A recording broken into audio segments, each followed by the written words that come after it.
Tomato bajji curry మీరు వేడి వేడి చపాతీల్లోకి రైస్లోకి నంచుకొని తిన్నారంటే టేస్ట్ చాలా బాగుంటుంది. ఫస్ట్ స్టవ్ ఆన్ చేసుకొని హీట్ మీడియం ఫ్లేమ్లో పెట్టి ఒక కడాయి పెట్టుకోండి. అందులో 3 స్పూన్స్ నూనె, 1 స్పూన్ మెంతులు, జీలకర్ర, ఉద్దిపప్పు, ఆవాలు, 2 ఎండుమిరపకాయలు, 3 పచ్చిమిరపకాయలు యాడ్ చేసి 30 సెకండ్లు బాగా వేయించుకోండి.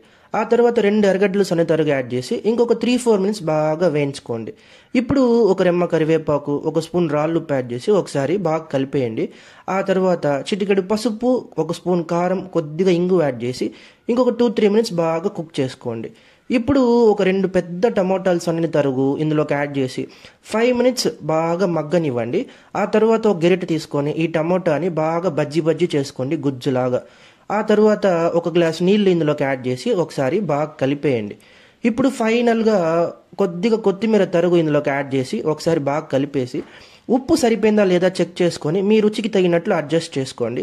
అడ్జస్ట్ చేసుకున్న తర్వాత ఒకసారి బాగా కలిపేసి 5 మినిట్స్ మీడియం ఫ్లేమ్లోనే ఉడికించి స్టవ్ ఆపేశారంటే మన టమాటో బజ్జీ కర్రీ తయారైపోయింది. సో మీరు ఈ రెసిపీ ట్రై చేయండి. ట్రై చేసి టేస్ట్ ఎలా వచ్చిందో కమెంట్ చేయండి. రెసిపీ నచ్చినట్లయితే మన ఛానల్ని ఫాలో చేసుకోండి. టాటా.